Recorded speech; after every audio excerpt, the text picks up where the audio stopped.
एक बुद्धिमान राजा था। उसका काफी बड़ा साम्राज्य था। उसके राज्य में प्रजा हर तरह से खुशहाल थी। राजा को अपने उत्तराधिकारी की तलाश थी। उसके 3 बेटे थे। राजा इस पुरानी परंपरा को नहीं निभाना चाहता था कि सबसे बड़े बेटे को ही गद्दी पर बिठाया जाए।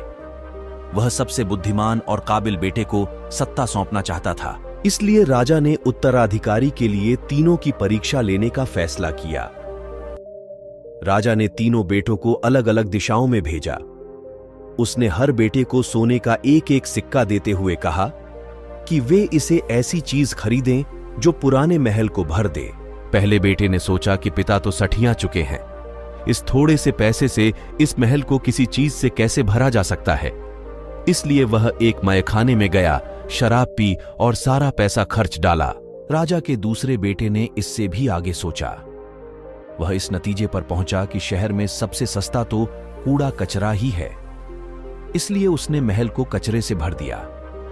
तीसरे बेटे ने 2 दिन तक इस पर चिंतन मनन किया कि महल को सिर्फ एक सिक्के से कैसे भरा जा सकता है। वह वाकई कुछ ऐसा करना चाहता था जिससे पिता की उम्मीद पूरी होती हो।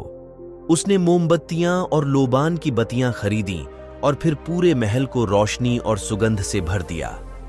इस तीसरे बेटे की बुद्धिमानी से खुश होकर राजा ने उसे अपना उत्तराधिकारी बनाया। इस हिंदी कहानी से हमें यह सीख मिलता है कि बुद्धि से कुछ भी पाया जा सकता है।